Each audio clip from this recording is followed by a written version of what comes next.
Интеграция бессознательного. В ближайшие годы многие, кто идет по духовному пути, начнут осознавать состояние пятого измерения, и значительно большее число, в ближайшие десятилетия. Именно в состоянии пятимерного бытия полностью объединены все полюса полярности, и бессознательная темная сторона целиком интегрирована, положив конец генетическим человеческим штампам разрушения, соперничества, бессмысленной конкуренции, контроля, манипулирования, насилия и жестокости. Достижение сознания пятого измерения позволяет посвящаемому полностью охватить необусловленное приятие и необусловленную любовь всех прочих форм жизни на Земле.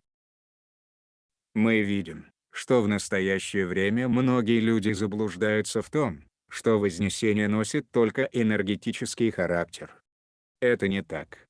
Для достижения сознания пятого измерения необходимо стереть из клеточной структуры биологического тела текущего воплощения все эмоциональные записи боли, жестокости, стыда, злобы и страха, связанные с бессознательным человечества. Состояние пятимерного сознания приносит посвящаемому постоянное ощущение внутренней свободы от страха, внутреннего блаженства, необусловленной любви и союза с Божественным. Люди искали достижения сознания пятого измерения на духовном пути во все времена. В пирамидах Древнего Египта посвящаемым для достижения пятимерного сознания требовалось много лет. Эти посвящения постепенно позволяли воплощенному телу принимать кристаллическую форму. В кристаллической клеточной структуре каждая клетка предстает как крошечный кристалл и обладает многими свойствами кристаллов. Подобно кристаллам, кристаллическая клеточная структура способна проводить очень высокую вибрацию, которую можно применять в целительстве, ченнелинге, реализации магических способностей. Посредством преобразования в кристаллическую клеточную структуру, все эмоциональные записи, проявленных идущим в воплощении, могут быть высвобождены и аннигилированы, стерты, что приведет к постоянному состоянию блаженства. Ранее были описаны первые подробности процесса посвящения для построения кристаллической формы. Говорилось о посвящениях, трансформирующих воплощение посвящаемого в кристаллическую форму и приводящих поле ауры к образу цветка жизни. Мы не хотим повторяться, и предлагаем читателям обратиться к указанным материалам, если это еще не сделано. Для вмещения пятимерного сознания необходимо воплотить 1024 единиц ДНК, что одновременно конвертирует остаток воплощения в кристаллическую форму и строит пятимерный проводник, сосуществующий в четырехмерной форме. Такой пятимерный проводник позволяет текущей форме войти в состояние пятимерного сознания, преодолевающее все ограничения, дающее состояние необусловленного приятия, и означает полный отказ от привязок, отождествлений и желаний личностного эго, ведя к внутреннему состоянию спокойствия, мира и гармонии. Для лучшего понимания того, что должно быть совершено за время предстоящей волны посвящений, экзаменов, мы сделаем небольшое отступление в историю падения этого творения и всех творений, а также в болезненную карму, хранящуюся в клеточной памяти гуманоидной формы. Чтобы воплотить пятимерное сознание, должны быть присоединены многие планы бессознательного, и высвобождена соответствующая им карма. Некоторые в среде эзотерики заявляют, что нет никакой кармы, никакого вознесения, и что вознесение не несет в себе никакой физической платформы. Уведомляем тех, кто заинтересован в вознесении, что для достижения сознания пятого измерения необходимо стереть из клеточной структуры биологического тела текущего воплощения все эмоциональные записи разрушения и воплотить биологию единства. Когда интегрируются части бессознательного, могут быть аннулированы многие кармические соглашения с темными иерархиями и существами других рас, И мы хотим рассмотреть детали этих соглашений для тех из вас, кому еще предстоит в текущее время присоединение бессознательного. Мы приглашаем читателей в путешествие в четырехтысячные измерения, где находится овал, который можно уподобить истоку всех истоков, откуда эманируют все формы. В течение ионов времени, это измерение было создано из двух планов реальности, один из которых воплощал мужское и женское сознание, а другой – женское и мужское, являясь зеркальным отражением первого плана. Весь опыт форм, эманировавших из овала четырехтысячного измерения, сводился к мирной эволюции периода времени, равного многим триллионам земных лет. Бог, или сознание вне овала, захотел испытать нечто другое. Поэтому эти два плана реальности были перемешаны, создав один план, управляемый двумя мужскими сознаниями, и зеркальный план, руководимый двумя женскими сознаниями. Это смещение полярностей вызвало перекручивание потоков энергии, эманировавших из овала, или истока всех истоков нашего творения, что со временем повлияло на все творение с одной из двух энергетических моделей. Энергии, эманировавшие из двух мужских сознаний, проистекали по спирали против часовой стрелки и инициировали свободную волю, что, в свою очередь, давало неполноту и со временем вело к разрушению в некоторых частях творения. Энергии, исходившие из овала, управляемого двумя женскими сознаниями, создали спираль, закрученную по часовой стрелке, ведущую к полной несвободе воли, что рождает законченность, и со временем в некоторых частях творения приводит к скуке и недостатку творческого самовыражения. Около 6 миллионов лет назад новый спиральный энергетический поток быстро проник вниз по скоростным проходам между измерениями в наше творение, и оказал влияние на Творца, контролирующего с 1 по 144 измерения. Эта спиральная энергия вызвала отделение женской части Творца и уход ее в соседнее творение. Вдобавок, мужская часть соседнего Творца также отделилась и пришла в наше творение. В итоге в нашем творении оказалось два Творца мужской вибрации, что со временем привело к проявлению фрагментированности, жесткой несбалансированной активности, недостаточности, неполноценности и впоследствии разрушения. Разрушение, распространенное в нашем творении, является результатом глобального энергетического дисбаланса и соперничества двух творцов друг с другом вместо совместной работы. Один творец ушел на задний план, став тайным правителем, стремясь разрушать и контролировать все это творение. Другой, казалось, осуществлял контроль и обладал всей властью, аналогично правительствам государств на Земле, но в действительности, в конечном счете, им манипулировало тайное правление Сотворца. Новая космическая иерархия стремится, чтобы слушатели поняли, что проблемы, испытываемые сейчас на Земле, присутствуют во всем этом творении, и берут свое начало за пределами Земли. Вплоть до событий 4 миллиона летней давности, в этом творении не существовало ничего ниже пятого измерения. Согласно человеческим генетическим записям, эволюция мирно развивалась до данного момента. Все события любых родственных видов голографически записываются в генетике их воплощений, и человечество является хранителем голографических записей всех фактов этого творения и всего гуманоидного опыта. Согласно вашим генетическим записям, группа преследующих свои цели существ из другого творения, утративших способность любить, и поэтому ставших воинственными и склонными к насилию, пришли в это творение. Они смогли проникнуть в ваше творение из-за разрыва измерений между творениями, причина которого выявлена. Эти существа захватили планету, с воплощенной на ней гуманоидной формой, принеся первый опыт жестокости, пыток и насилия в записи человеческой генетики. В дополнение к опыту боли, эта раса не смогла осуществить свое вознесение и эволюционный прыжок в следующее измерение, когда пришло время. Войдя в фотонный пояс, вместо того, чтобы вознестись в следующее измерение, планета в целом, и все воплощенные на ней стихийно сгорели, и прекратили существование. Такое непроизвольное возгорание вызвало понижение вибрации великого центрального Солнца, отбрасывая все пятимерные формы в третье измерение, все 12-мерные формы в пятое измерение, все 25-мерные измерения в 12-е измерение. Это является причиной первого падения вашего творения. Все, что стало пребывать вне великого центрального Солнца, стало его бессознательным.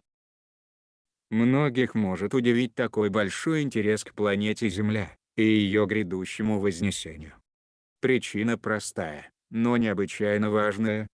Если Земля не совершит своего вознесения и стихийно сгорит, это приведет к дальнейшему опусканию великого центрального Солнца так низко по измерениям, что это творение начнет сворачиваться само в себя. Провидцы и аналитики других воплощенных существ иных галактик, как гуманоидных, так и негуманоидных форм, предвидели надвигающуюся катастрофу и призвали оказать помощь. На их призыв откликнулся Орден Существ из 500-го измерения, работающих на поддержание частей творения, терпящих бедствия. Символом Ордена является дракон, и многие из Ордена находятся сейчас в воплощении на Земле, чтобы реализовать изменения, необходимые для помощи этой планете в ее вознесении, и содействовать восстановлению всего этого творения.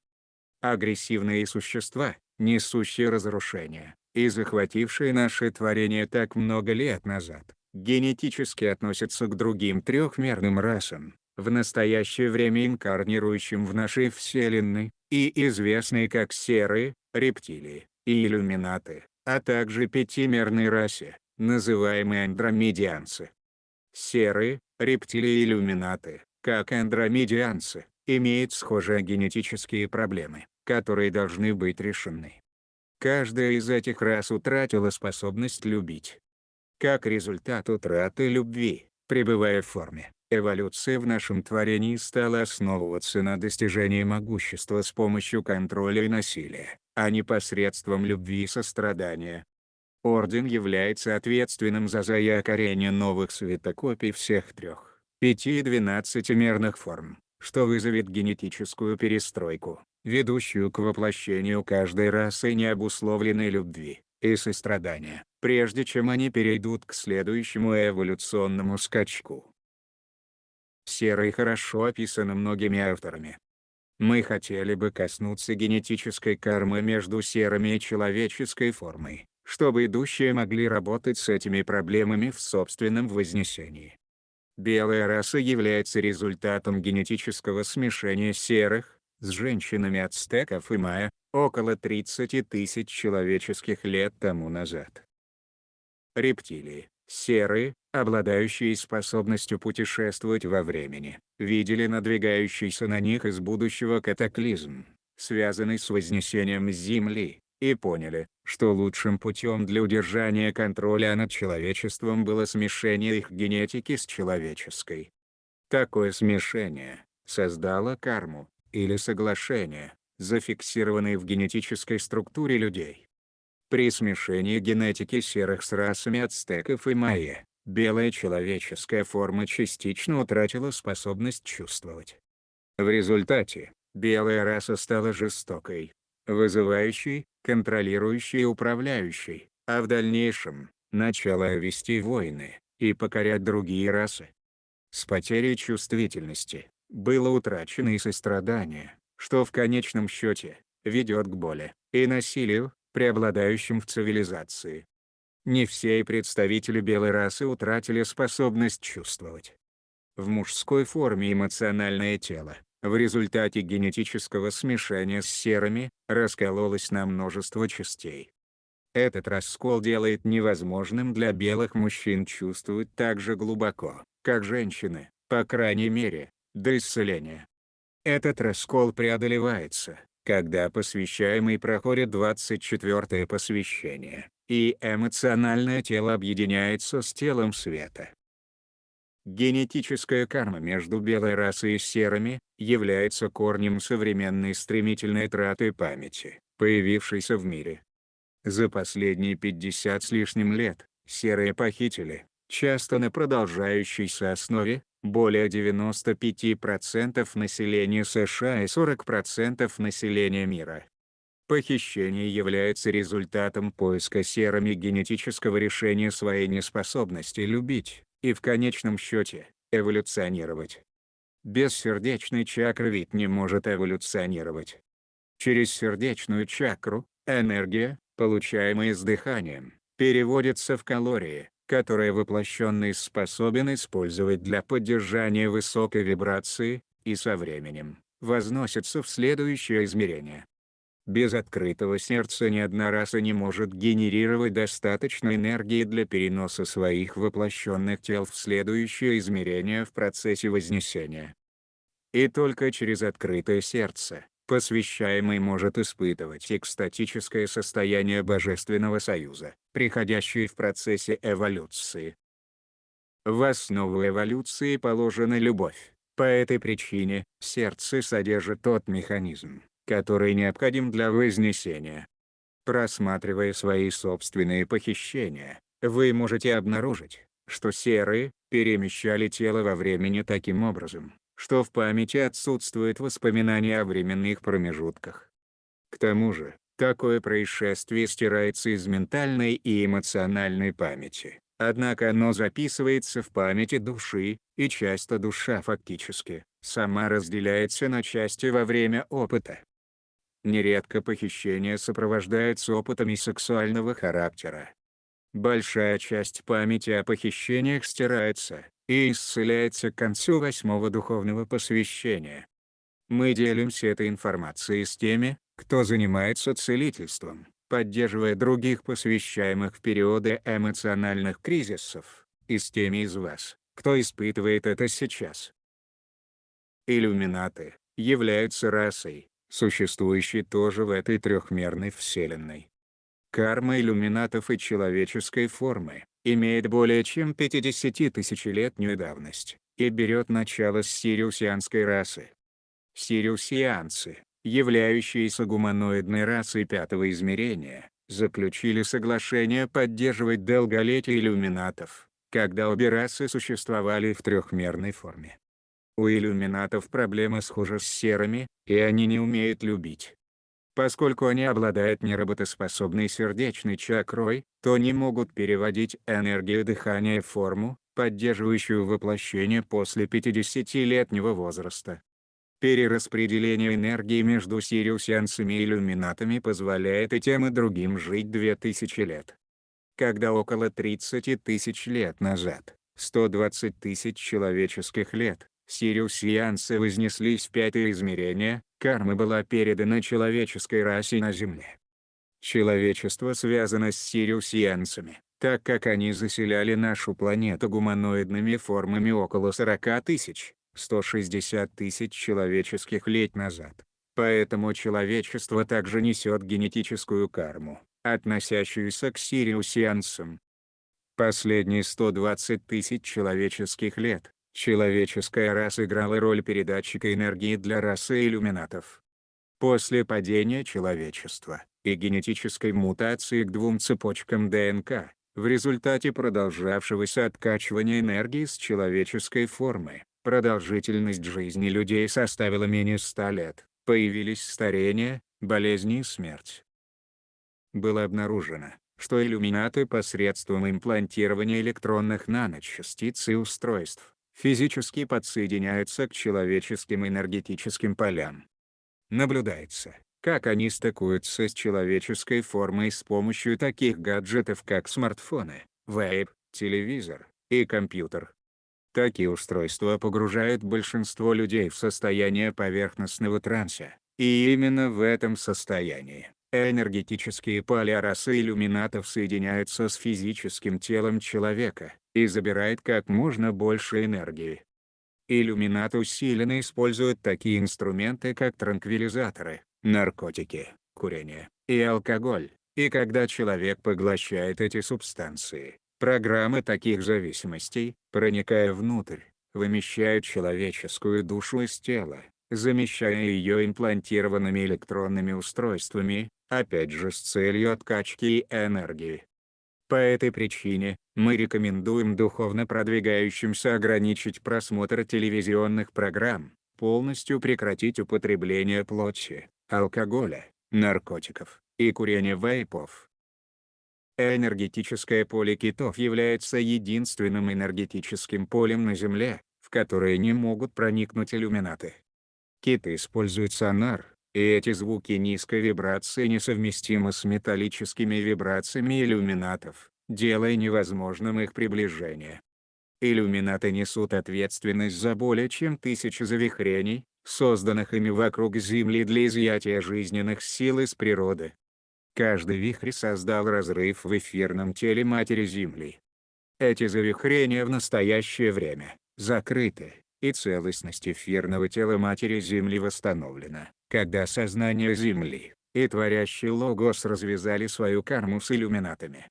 Человечество же до сих пор все еще не развязало свои кармические соглашения с иллюминатами. И когда каждый посвящаемый полностью переведет свое воплощение в кристаллическую форму, он настолько поднимет свою вибрацию, что иллюминаты не смогут проникать в него. Когда же все человечество совершит свое вознесение, иллюминаты будут полностью вытеснены с Земли и поставлены перед лицом собственного опыта боли, старения и смерти, пока генетическая проблема восстановления сердечной чакры не будет решена. Мы хотим, чтобы слушатели поняли, что в глазах Бога ни одна раса существ не выше другой. Каждая раса 3, 5 и 12-мерных форм получит любую помощь, любовь и руководство, необходимые для решения их генетических проблем, открытия сердечной чакры, восстановления эволюции, основанной в этом творении на достижениях любви, а не грубой силы. Иллюминаты не единственная раса, использовавшая Землю и человечество в качестве источника энергии. Приблизительно 30 тысяч лет назад семейство из Плеяд, известное как Аннануки, семейство Ано, пришло на Землю. Аннануки известны также как боги-создатели, архитекторы, а также боги, описанные в Ветхом Завете и мифах Древней Греции, и имеют отношение к греческим и римским богам. Аннануки пришли задолго до Великого потопа и падения атлантов с собственной повесткой дня. Аннануки пришли на Землю с таким намерением, чтобы искусственными методами искать бессмертие своей физической формы и строить энергетический мост, позволяющий им свободно использовать жизненные силы планеты и человечества в достаточном объеме. Когда каждый посвящаемый развяжет генетическую карму с аннануками, снимутся зацепки на индивидуальной основе. Аннануки несут ответственность за взрыв первой атомной бомбы на Земле. Согласно планетарным хроникам Земли, члены семейства соперничали друг с другом, кульминацией чего стал ядерный взрыв, в 100 тысяч раз превышающий взрыв в Хиросиме и Нагасаки в 1945 году. После повторившейся кармы, ядерного взрыва в Атлантиде, человечество со временем генетически мутировало к сегодняшним 2 спиралям ДНК, что соответственно закрыло кундалини и сексуальную энергетическую систему. Именно кундалини и сексуальная энергия омолаживают тело, давая долголетие и сохраняя гармонию в цивилизации. Мы хотим, чтобы слушатели поняли, что человечество как единое целое разделяет всю боль, когда-либо испытанную в истории Земли и в истории гуманоидной формы. В генетических записях любого индивида вы найдете опыт взаимодействия с расой серых, рептилий, иллюминатов, падения атлантов, падения Рима, следы разрывов, мировых войн, атомных взрывов Хиросимы, Нагасаки и Холокоста. Поймите, что человеческая раса – одна раса, независимо от цвета кожи. Все человечество разделяет боль, которую оно причиняет себе само, или же боль, навязанную человечеству другими расами из иных творений. 2 ядерные бомбы, сброшенные на Японию, вызвали в той или иной степени взрыв сердечной чакры у всех человеческих существ на Земле. Взорванная сердечная чакра, подобная черной дыре, вызвала страдания всего человечества. Человечество компенсировало боль, выйдя из своих тел, и научилось жить, используя энергетические структуры от шеи выше. Некоторые целители могут заметить, что энергетические индивиды выглядят, как мороженое в стаканчике, так как все поле ауры находится выше шеи. Такое смещение полевых структур делает человека неспособным чувствовать, и в результате цивилизация становится все более и более черствой, нечувствительной, ожесточенной, недостаточной, зависимой, озабоченной, обеспокоенной, истеричной, порнографичной и больной физически. Сердечная чакра является стержнем иммунной системы. Взорванная сердечная чакра ведет к таким заболеваниям, как ВИЧ, СПИД, рассеянный склероз, туберкулез и другим иммунным расстройствам. Также приводит к состоянию эмоциональной депрессии и тяги к самоубийству, все более и более распространяющейся в последние 50 лет. Было выявлено, что страдающие депрессией находят почти мгновенное облегчение при гармонизации сердечной чакры, позволяющей течь энергии правильно. Вдобавок к взорванной сердечной чакре, эти две бомбы и ядерные испытания, на которые закрывают глаза все государственные правительства, и продолжают взрывать большую и малую чакровые системы эфирных тел человечества, Земли, растительного, животного и минерального царств. Это ведет к дальнейшему увеличению заболеваемости среди человечества и в природе. Когда посвящаемые преодолевают 12-е духовное посвящение, все черные дыры в их основных и малых чакрах исчезнут, кундалини и сексуальная энергетическая система будут восстановлены, и поле ауры расположатся вокруг всего воплощенного. Кроме нанука и иллюминатов, ответственных за заимствование наших жизненных сил, существует еще 5 планет, подключившихся к человечеству, чтобы черпать энергию. Несмотря на то, что цивилизации этих планет находятся в высших измерениях, по своей природе мыслеформ, эти планеты трехмерны, и их творящие логосы ответственны за подключение к человечеству. Эта карма восходит к нашему собственному планетарному логосу, Санат Кумара, который очень давно похитил информацию этих 5 логосов для поддержания жизни на Земле. Подобной информационной войне, наблюдаемой сейчас на Земле, произошло ограничение информации в нашей Вселенной, когда к власти пришли тайные правительства, организованные вторым Творцом этого творения.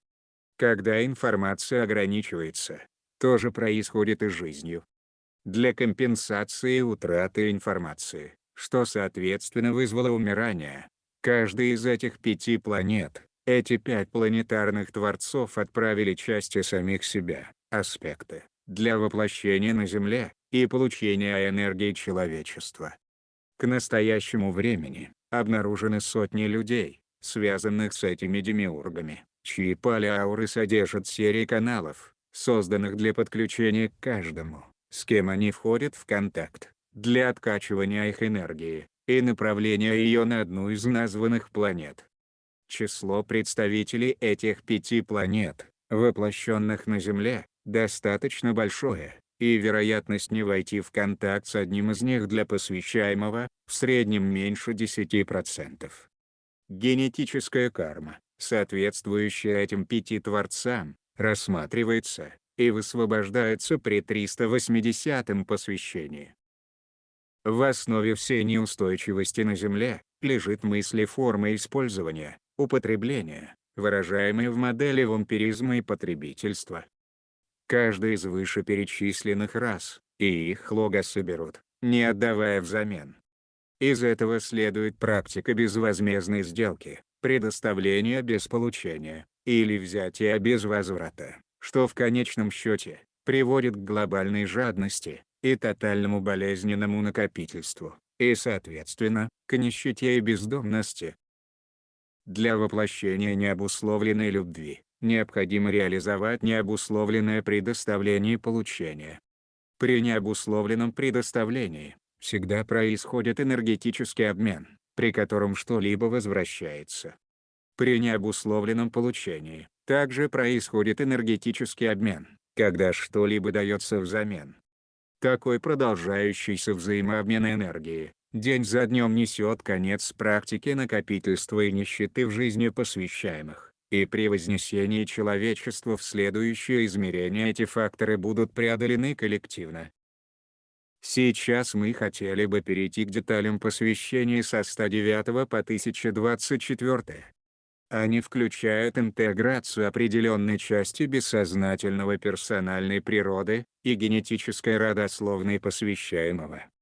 Вдобавок, вся карма бессознательного, относящаяся к опыту гуманоидов, должна быть полностью проявлена и отработана.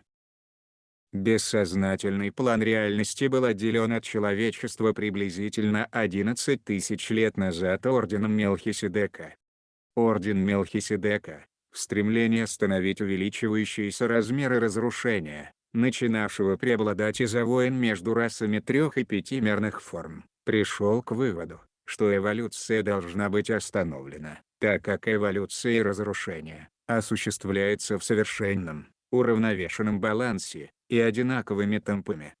И орден Мелхиседека решил, что если остановить эволюцию на Земле, то и разрушение, ровно как и эволюция, прекратились бы не только на Земле, но и во Вселенной.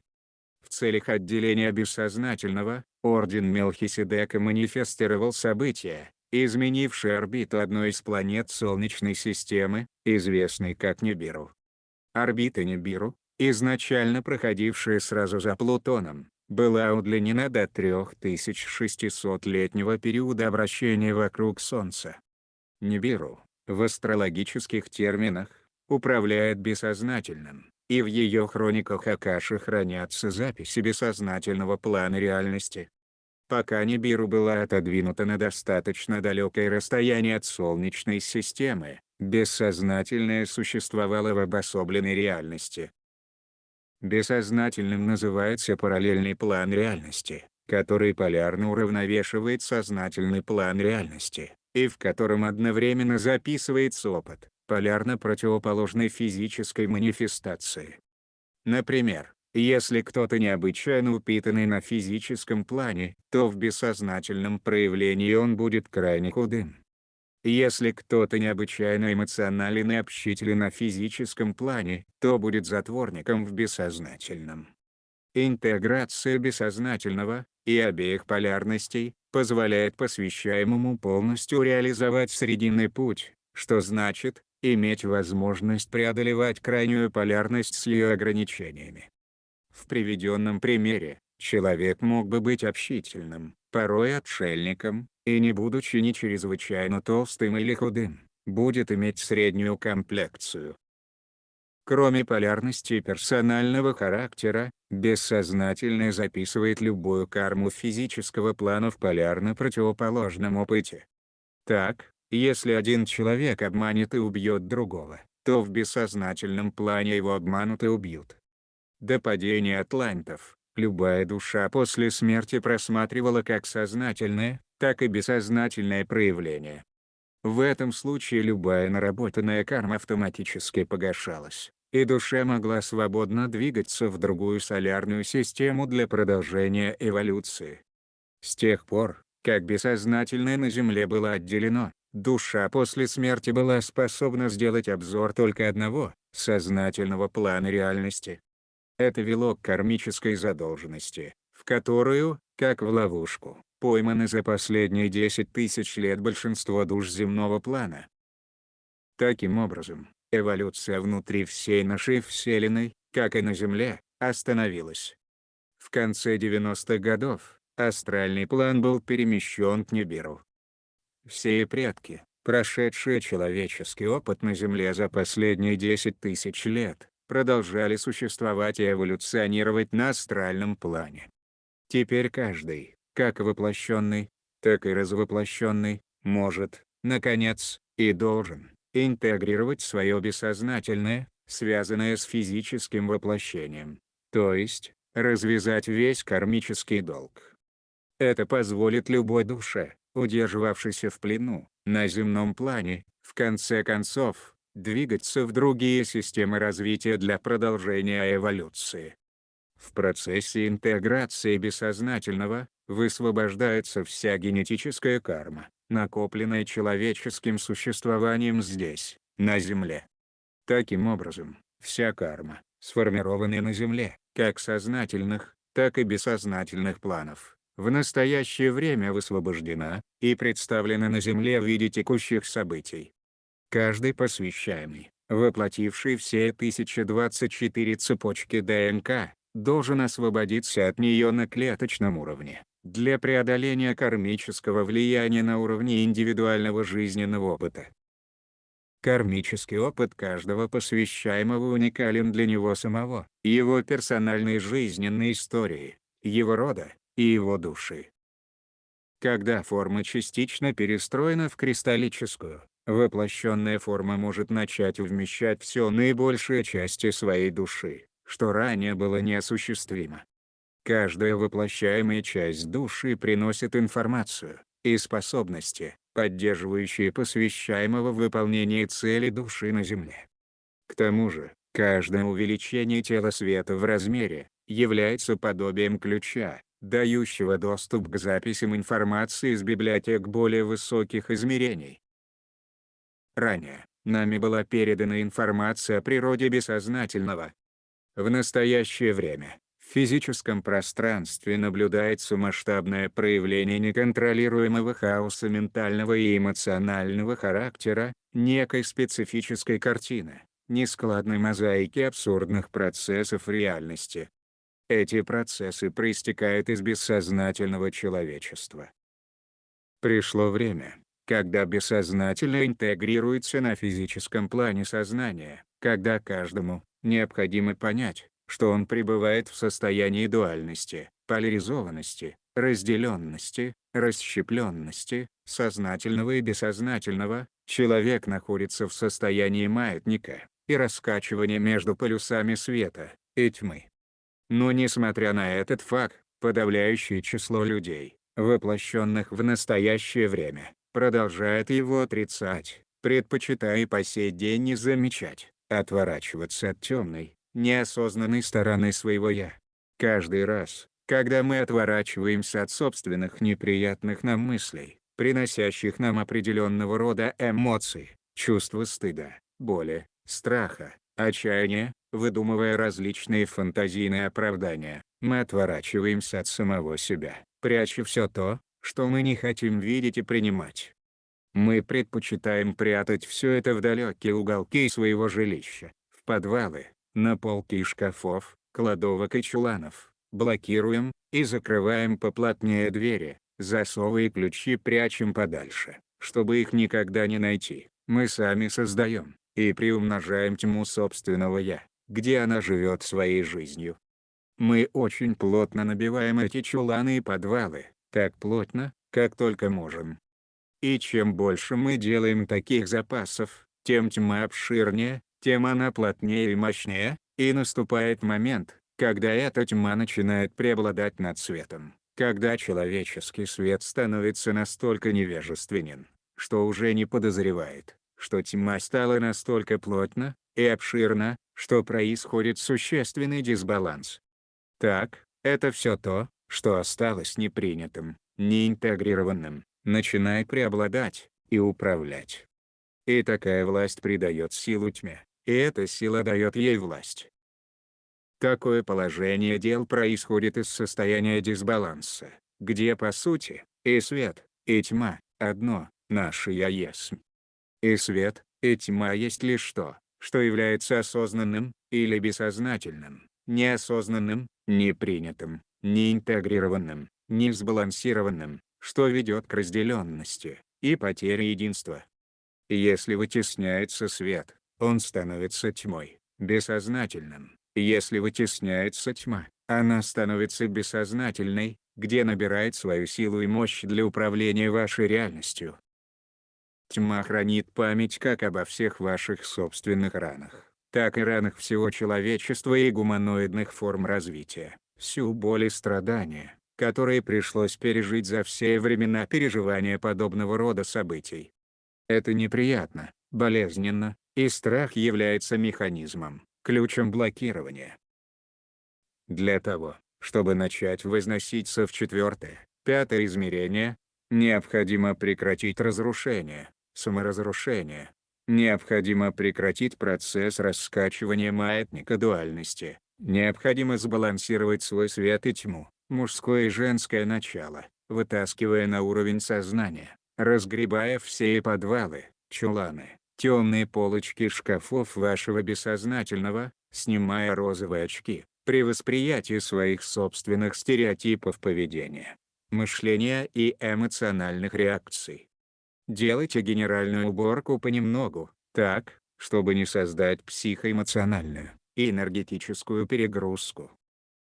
Необходимо также четко понимать, что балансирование света и тьмы – это не совещание, заседание или конференция, где ведутся дебаты и заключаются контракты и соглашения на взаимовыгодных условиях. Баланс света и тьмы – это своего рода силовое поле, где полюса поддерживаются в энергетическом равновесии. Это, скорее всего, можно сравнить с ситуацией силового балансирования, перетягивания каната или шахматной доски, где ход одной стороны вызывает ответный ход другой стороны для поддержания силового баланса и равновесия, дающий дополнительное, интенсивное развитие. Инструменты балансирования, раскрытия, высвобождения, понимания, осознания, почитания, уважения к себе и всему, что есть. Полное принятие, полное, безусловное, прощение себя и всего, что есть. Необусловленное сострадание, не суждение, не осуждение, не обвинение себя и всего, что есть. А также способность вынести необходимые результирующие итоги и синтезировать вскрывающуюся душевную боль. Эта способность обретается с достижением определенного уровня энергетического потенциала, определяющего способность к энергетическому взаимодействию с силовыми полями. Тем далее, тем более, тем глубже и шире. Полная сбалансированность. Полная тотальная необусловленность. Необусловленная любовь и необусловленное единство – это те инструменты, которыми должен овладеть каждый, кто намерен вознестись к уровню пятого измерения. Термин необусловленности очень важен в данном контексте.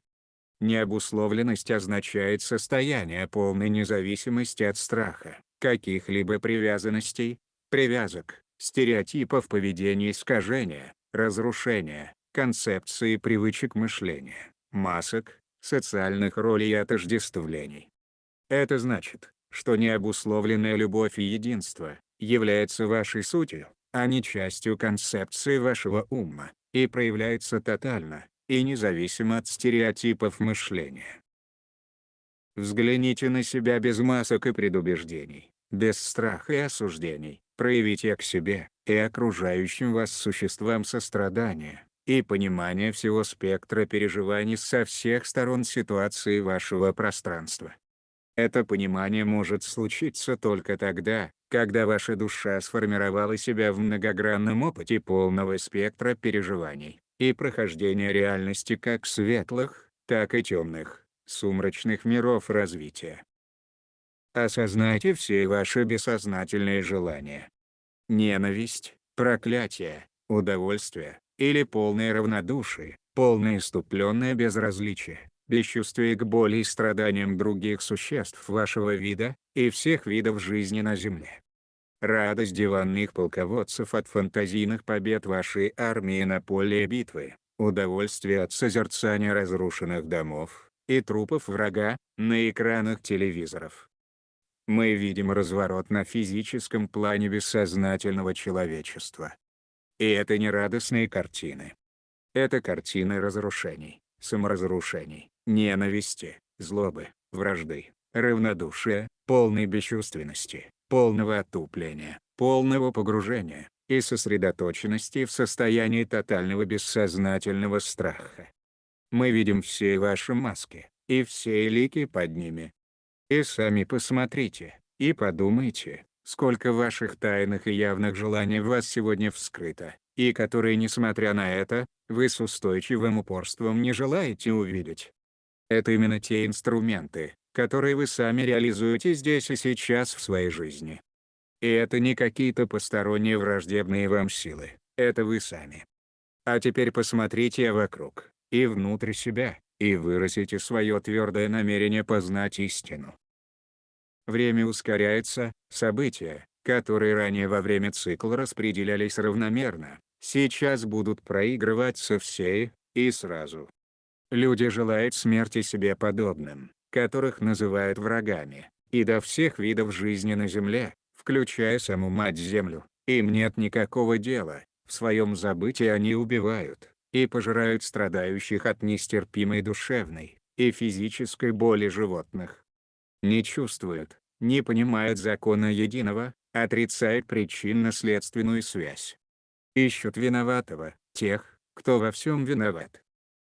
Всем нашим слушателям, мы поясняем, что вся информация дается не для поиска инструментов осуждения и выявления виноватого, с целью указать пальцем на кого-то, но с целью необходимости вскрыть глубочайшие причинно-следственные связи, имеющие наиважнейшее значение в настоящий переходный период времени, когда планета Земля уже находится на высоких уровнях посвящений, а человечество так и не приступило к своему вознесению. Мы помогаем стремящимся к вознесению людям полнее раскрыть в себе картину всей человеческой родословной, кармическую первопричину, с целью ее раскрытия, осознания, полного понимания, принятия и полной трансформации. Мы вскрываем те мысли-формы, которые несут в себе коды разрушений, причинения вреда, для полного понимания, выведения из сферы бессознательного, для их полного осознания. Мы хотим, чтобы слушатели поняли, что в глазах Бога ни одна раса существ не выше другой. Каждая раса 3, 5 и 12-мерных форм получит любую помощь, любовь и руководство, необходимые для решения их генетических проблем, открытия сердечной чакры, восстановления эволюции, основанной в этом творении на достижениях любви, а не грубой силы. Не следует винить ни себя, ни предков, ни темных, ни светлых, ни Люцифера, ни дьявола, ни чертей, ни анануков. Не следует искать козла отпущения. Ищите свою истину, и пребывайте в ней. Ищите, и проявите в своей жизни то, кем вы сами являетесь. Желаете смерти живым существам? Осыпаете проклятиями? И считаете себя светлыми? Так кто же вы? Проявляете тотальное бессознательное недовольство во всем, что можно. Нет предела человеческому невежеству. Очнитесь от морока, в полной осознанности, в полном сознании того, кто вы есть, здесь и сейчас. Все ишуры древних искажений надо вырывать с мясом. Слабым и жалостливым к себе на пути вознесения нет места. Оставьте все ваше недовольство, включая недовольство методами передачи данной информации посредством голосовых звуков искусственного интеллекта. Этот голос выбран не случайно, и озвучивание этим голосом имеет необходимость. Примите это, и научитесь воспринимать по сути. Слушающий – услышит. Смотрящий – увидит. Всем и каждому, кто подал заявку на переход в 4 и 5 измерения, следует проявить предельное внимание и концентрацию в своей работе, на своем внутреннем «я», со своим бессознательным. Для прохождения на 4 и 5 уровень планов реальности необходимо полностью вместить, осознать свое бессознательное, и сбалансировать свой свет и свою тьму.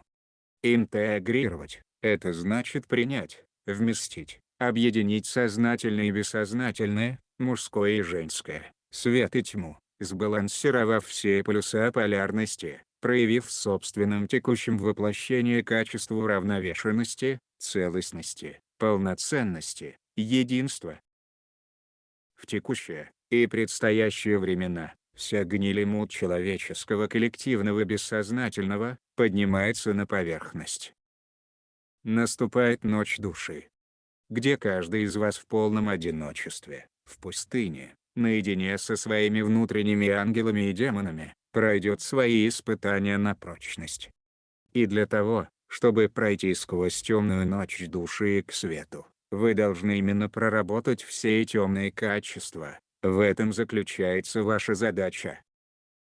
Мы предлагаем принять тьму, потому что очень многие сейчас пытаются отвернуться от этой части своего пройденного опыта, игнорируя все импульсы изнутри, пытаются напрочь подавить все свои мысли, не попытавшись их даже понять, интерпретируя их как диктовку демонов, шайтанов, деструктивных сущностей, в зависимости от религиозного восприятия. И для того, чтобы правильно подойти к переходу в четвертую позитивную плотность, должна быть полная мера понимания и четкие открытые ответы на вопросы в том, кто вы есть, где вы находитесь, в чем смысл существования, в чем смысл вашего непосредственного воплощения, каковы ваши качества существования. Мы видим, что многие люди, подавляя и пытаясь задушить все свои негативные мысли и эмоции, воспринимают их, как навязанные темными сущностями. Это не так. Бывает, что если в самом человеке недостаточно опыта, и опыт души недостаточен, чтобы иметь силу и защиту от этих сущностей, то эти демоны могут надиктовывать, и за это не нужно их судить. Все вы проходили, и такой этап тоже, в предыдущих воплощениях, слушая диктовку темных сущностей, попадали в ловушки. Задача темных сущностей – испытать вас. Это их служение, как вы говорите, это их работа. Поэтому, для того, чтобы подойти к четвертой позитивной плотности, нужно в достаточной мере иметь свой яркий внутренний свет, достаточную меру понимания, чтобы принять весь свой опыт, как темный, так и светлый, извлечь из всего этого уроки, и наконец сдать выпускной экзамен. И здесь каждому посвященному есть своя работа, и есть с чем работать каждому. Цикл развития подходит к концу, и каждый посвященный, пребывая в своей истине, будет сдавать свои экзамены, все, и каждый будет проходить свои посвящения индивидуально. Мы надеемся, что данная информация будет полезна на вашем пути вознесения. Благодарим и благословляем вас.